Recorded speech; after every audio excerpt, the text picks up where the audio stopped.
उत्तर प्रदेश के प्रयागराज स्थित झूसी थाना क्षेत्र में पॉक्सो प्रकरण चर्चाओं में है। एडीजे पॉक्सो कोर्ट के निर्देश पर स्वामी अवि मुक्तेश्वरानंद और मुकुंदानंद ब्रह्मचारी के खिलाफ बटुकों के यौन शोषण के आरोप में पहले ही प्राथमिकी दर्ज हो चुकी है।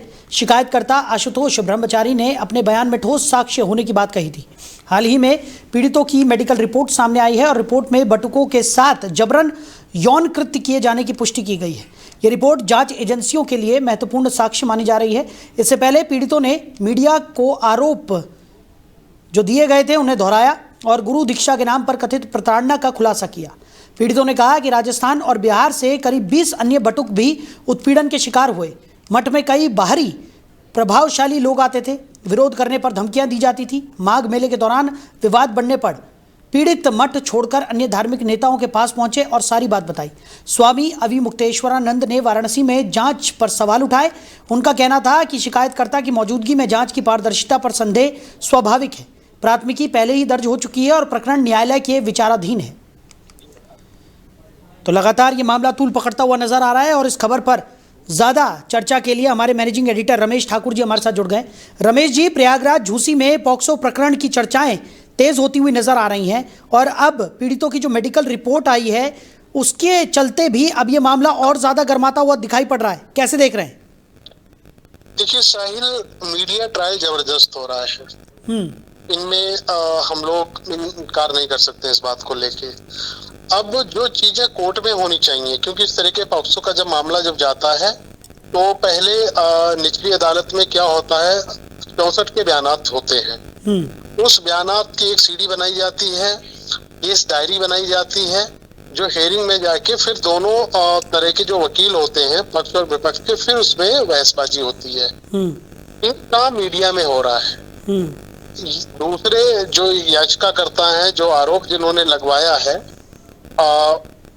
उन्होंने क्या करा है, उन सारे बच्चों को जो विक्टिम है, कथित विक्टिम अभी हम कहेंगे, तो उनको मीडिया में उन्होंने पेश करना शुरू कर दिया है। मुंह पे मफलर बांध के, पट्टा बांध के, तो मीडिया में उन्होंने अपनी बयानबाजी उन्होंने शुरू कर दी। मुझे लगता है अगर ये बहुत बड़ा गंभीर मसला है तो इसमें मीडिया ट्रायल नहीं होना चाहिए, क्योंकि सामने वाला जो व्यक्ति है वो असामान्य है, कोई सामान्य व्यक्ति नहीं है। उनको भगवान का दर्जा है और ठीक है, आज उनके अगर ऊपर आरोप लगे हैं, उससे पहले तो मुझे लगता है आप, हम और जो आरोप लगा रहे हैं उनके लिए भी पूजनीय रहे। वो भगवान की उपाधि उनको दी गई है। अगर मैं फिर कह रहा हूं, हम इस पे जस्टिफाई नहीं कर रहे हैं पूरे केस को, सही है गलत है ये कोर्ट ही तय करेगी, ये गलत है या सही है। बात सिर्फ यहाँ पे आ जाती है, जो चीजें हो रही हैं वो नहीं होनी चाहिए।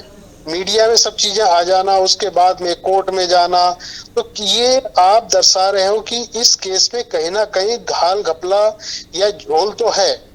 क्योंकि जब होता क्या है, जब आरोप लगता है या आरोप लगाने वाला जो व्यक्ति होता है, जब छींटाकसी जब होने लगती है तो वो अपने बचाव के लिए हर जगह, हर घर पे कुंडी खटखटा के, दस्तक दे के अपनी सफाई देने की कोशिश करता है। मैं तो फिर भी कहता हूँ, आज को आज कहाँ, अगर इसमें सच्चाई है तो आप पूरी की पूरी सारी चीजें आप कोर्ट में रखो। अगर थोड़ी बहुत भी सच्चाई, तभी तो कोर्ट ने इसको माना कि नहीं है भैया, इस पे FIR होनी चाहिए। और दूसरी बात, सुप्रीम कोर्ट का साफ निर्णय है, अगर कोई महिला, चाहे नाबालिग हो चाहे बालिग हो, कोई भी किसी तरीके का अगर किसी के ऊपर अगर आरोप लगाती है, छेड़खानी का, रेप का, तो प्री स्टेज में पुलिस को FIR दर्ज करने का आदेश सुप्रीम कोर्ट की गाइडलाइंस ने दे रखा है। ठीक है, उस गाइडलाइंस का यहाँ पे झूसी पुलिस ने पूरी तरीके से निर्वाह करा और FIR दर्ज हो गई। अब मामला आ जाता है पूरी की पूरी तरह इन्वेस्टिगेट कौन करेगा, इस पे इन्वेस्टिगेशन कैसी होगी, क्या जिस तरीके से अजय पाल शर्मा, धाकड़ और बहुत प्रसिद्ध IPS हैं, उनको जब इनको लगाया गया है तो उनके बाद में बचाव पक्ष की तरफ से उनके आरोपी के साथ में एक फोटो केक काटते हुए वायरल कर दी गई है, तो ये भी गलत है। भाई आप जो आरोपी आरोप लगा रहा है उसके साथ आप फिर केक कैसे खा रहे हो? ये केक आप किस खुशी में खा रहे हो? तो इसका जवाब भी मुझे लग रहा कोर्ट में देना पड़ेगा और कोर्ट इस बात को मानेगी, क्योंकि इन चीजों को जब पटल पे जब बहस होगी, इस पे ट्रायल पे जब जाएगा तो ये सारी चीजें सामने आएंगी। लेकिन मूल मुद्दे पे आते हैं। मूल विषय ये है कि ये केस अब आगे बढ़ता हुआ दिखाई दे रहा है। अब ये बच्चा जो मैं देख रहा था किसी चैनल पे, उसने पट्टा बांध के जो उसने अपनी पूरी बयानात और अपनी सारी चीजें घटना, इवन उन्होंने माघ मेला जब हुआ था कोई 16 जनवरी है, 16 जनवरी का भी उसने जिक्र कर दिया है कि उस दिन भी मेरे साथ में ये हुआ था। और इसके साथ में एक चीज ऐड उन्होंने और करी है कि काशी में जहाँ पे आश्रम है वहां पे VIP आते हैं, नेता लोग आते हैं, सफेद वस्त्रधारी आते हैं, अगर वो सामने आ जाए तो मैं उनको पहचान लूंगा।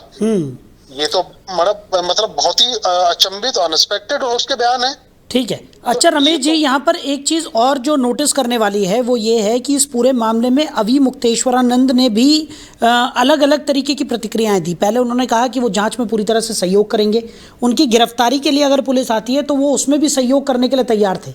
धीरे धीरे जब ये मामला तूल पकड़ता गया तो उन्होंने ज़मानत याचिका, जो अग्रिम ज़मानत की याचिका होती है, उसको लेकर भी अर्जी कोर्ट में दाखिल कराई। अब इस पूरे मामले को लेकर वो साफ तौर पर ये कहते हुए नजर आए कि उन्हें फंसाने की कोशिश की जा रही है और जांच पर भी सवाल उठाते हुए वो नजर आ रहे हैं। उनका ये कहना है कि कहीं ना कहीं एक षड्यंत्र के तौर पर इस पूरी जांच को यहाँ पर कराया जा रहा है और उन्होंने मांग की है कि उत्तर प्रदेश के बाहर, जहाँ पर भारतीय जनता पार्टी शासित राज्य ना हो, वहाँ की पुलिस इस पूरे मामले और इस पूरे प्रकरण की जाँच करे। नहीं, देखिए, लीगल रेमेडी जितनी भी है वो अभी मुक्तेश्वरानंद महाराज इस्तेमाल करेंगे और उनका हक भी है और उनका मॉरल राइट भी बनता है वो सब ये चीजें करें। और जब केस में आपको लगता है कि नहीं, जांच करने वाला अधिकारी इसमें इन्फ्लुएंस हो रहा है, जांच करने वाला अधिकारी का जो झुकाव है दूसरी तरफ ज्यादा है, तो ये भी एक जो पक्ष होता है, चाहे पक्ष हो चाहे विपक्ष हो, उनके लिए रास्ता खुला होता है। वो संबंधित SP को या DIG कमिश्नर जो भी हो उनको ये अर्जी दे सकता है उस जांच अधिकारी को बदलने के लिए, और इवन वो थाना भी बदल सकता है। ये कोर्ट द्वारा ये अपनी मांग की जा सकती है और ऐसा तो मुझे लगता लग रहा है ऐसा होगा, ऐसा किया जाएगा। लेकिन सबसे बड़ी बात यहाँ पे है, आपने जैसे कहा कि शंकराचार्य जी पहले ये कह रहे थे कि मैं जांच में सहयोग करूंगा, सब कुछ करूंगा, लेकिन साहिल जब उनको लग रहा है कि मामला बहुत तेजी से चल रहा है, इसमें गवर्नमेंट भी इन्वॉल्व है, इसमें शासन प्रशासन पूरी तरीके से इन्वॉल्व है और इन्वॉल्व ही नहीं है बल्कि उन्हीं का साथ दे रहे हैं,